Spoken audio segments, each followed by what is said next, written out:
Wagle estate CP तलाव येथील कचरा, जादा मनुष्यबळ, जादा गाड्या यांचा वापर करून वेगाने हा कचरा उचलला जावा असे निर्देश आयुक्त सौरभ राव यांनी दिले होते। त्यानुसार गेल्या 3 दिवसांमध्ये किती कचरा उचलण्यात आला तसेच या ठिकाणी सुरू असलेल्या कामाची पाहणी आयुक्त सौरभ राव यांनी केली। सीपी तलाव हा परिसर कचरामुक्त करावा असे आदेश मुख्यमंत्र्यांनी दिले असून त्यानुसार हा परिसर कचरामुक्त करण्याच्या कामाचे सूक्ष्म नियोजन महापालिकेने केले असून 31 ऑगस्टपर्यंत या परिसरातील कचरा पूर्णपणे उचलला जाईल त्या दृष्टीने युद्धपातळीवरती कामे सुरू असल्याचे आयुक्त राव यांनी नमूद केले। अतिरिक्त आयुक्त 2 प्रशांत रोडे, उपायुक्त तुषार पवार, शंकर पाटोळे, वैद्यकीय अधिकारी डॉक्टर राणी शिंदे, स्थानिक माजी नगरसेवक राम रेपाळे, एकनाथ भोईर, गुरुमुख सिंग, माजी नगरसेविका शिल्पा वाघ, मनीषा कांबळे इत्यादी उपस्थित होत्या। सीपी तलाव येथील ट्रान्सफर स्टेशन यांचा मूलभूत उद्देश होता की येथे छोट्या वाहनांमधून कचरा येईल आणि तो कचरा कॉम्पॅक्टर आणि डंपर प्लांटपर्यंत घेऊन जाईल, परंतु येथील प्रोसेसिंग प्लांट पूर्ण क्षमतेने चालू नसल्यामुळे या ठिकाणाला डंपिंग ग्राउंडचे स्वरूप प्राप्त होऊन या ठिकाणी जवळजवळ 30,000 मेट्रिक टन कचरा जमा झाला होता। या परिसराला कचरा मुक्त करण्यासाठी महापालिकेने सूक्ष्म नियोजन केलं आहे। यासाठी कचरा उचलणाऱ्या वाहनांची संख्या वाढवण्यात आली असून दिवस रात्र सदरचा कचरा हा उचलला जात आहे। सदरचा कचरा हा शासनाकडून आतकोळी येथे प्राप्त झालेल्या जागेवर नेला जात आहे। तेथे हा कचरा नुसता टाकला जाणार नसून त्या ठिकाणी शास्त्रोक्त पद्धतीने कचऱ्यावरती प्रक्रिया करण्यात येणार असून तेथे काम सुरू असल्याचे यावेळी आयुक्तांनी सांगितलं। मार्च महिन्यामध्ये इथे रुजू झाल्याच्या दिवशीच मला माननीय मुख्यमंत्री महोदयाने स्पष्ट निर्देश दिला होता की वागळेमध्ये जे कचऱ्याची समस्या, आपला जे ट्रान्सफर स्टेशन त्याची दुर्दैवी परिस्थिती झालेली आहे, तो सुरळीत करणे, तो सुव्यवस्थित करणे हा सर्वात मोठा चॅलेंज आहे। आणि त्यांनी एक कालबद्ध कार्यक्रम सुद्धा माननीय सीएम सरांनी मला दिला होता।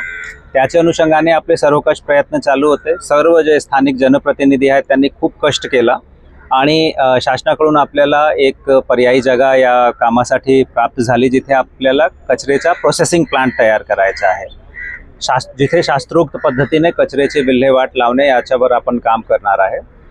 वागळे स्टेटमध्ये जे आपला सीपी तलावचा ट्रान्सफर स्टेशन आहे, याचा मूलभूत उद्देश असा होता की छोटे वाहनांमध्ये इथे कचरा येईल आणि इथून कॉम्पॅक्टर आणि डंपरमध्ये त्याला ट्रान्सफर करून आणि प्रोसेसिंग प्लांटपर्यंत घेऊन जाणे। दुर्दैवाने झालं काय की आपले प्रोसेसिंग प्लांट्स पूर्ण क्षमतेने चालू नसल्यामुळे इथे हळूहळू हा कचऱ्याचे डंपिंग ग्राउंड म्हणून हा कन्वर्ट झाला आणि जवळजवळ इथे 30,000 मेट्रिक टन एवढा कचरा साचला होता।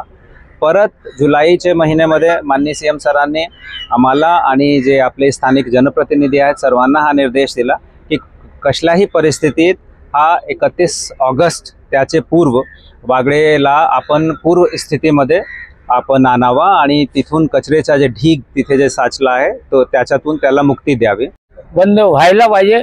आणि याच्यामध्ये कुठलेही राजकारण कोणी आणू नये।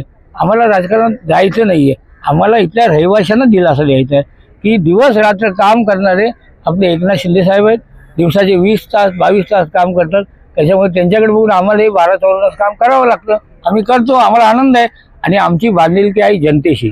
त्याच्यामुळे कोणी काय आडवे आले त्याला आडवे आम्ही करणार आणि लोकांचे कामं आम्हाला करावंच लागेल, काय आम्ही ते आमचं कर्तव्य आहे। मी माननीय मुख्यमंत्री एकनाथ शिंदे साहेब या कोपरी पाचपाकाडीचे स्थानिक आमदार आणि त्याचबरोबर महानगरपालिकेचे कमिशनर आणि त्याचबरोबर आमचे शहर प्रमुख राम रेपाळे यांचेही आभार मानायला पाहिजेत, कारण खरं तर याचा पाठपुरावा करणं फार गरजेचं असतं। आणि हा सीपी तलावला ॲक्च्युली ट्रान्सपोर्टेशन होता, परंतु त्या ठिकाणी तो डंपिंग ग्राउंडचा झाला होता। आज ही स्थिती होती आणि या परिसरातल्या लोकांना याचा खूप त्रास होता, दुर्गंधी येत होती। आणि ज्या वेळेला कमिशनर साहेब या ठिकाणी रुजू झाले त्यानंतर माननीय मुख्यमंत्री एकनाथ शिंदे साहेबांनी ताबडतोब त्यांना आदेश दिले की पहिला हा प्रश्न मार्गी लावा आणि त्या ठिकाणचा डंपिंग ग्राउंड हललं पाहिजे। त्या ठिकाणी माझ्या नागरिकांना जो त्रास आहे त्या त्रासापासून नागरिक मुक्त झाले पाहिजेत असा त्यांचा मानस होता आणि त्यामुळे आयुक्त साहेबांनी सुद्धा ते मनावर घेतला आणि मनावर घेऊन हा डंपिंग ग्राउंड जो आहे यांचा जे शासनाने सुद्धा त्या ठिकाणी त्यांना जागा दिलेली आहे। आतकोळीला 85 एकर जागा शासनाने त्यांना देऊ केलेली आहे, त्यामुळे त्या ठिकाणी तिथे डंपिंग होणार आहे। तात्पुरती स्वरूपात जो आहे त्याचा आता ज्या पद्धतीने स्पीडने काम सुरू आहे, हे सर्व कमिशनर साहेबांच्या बरोबरची पूर्ण टीम या अतिशय चांगल्या प्रकारे काम करते।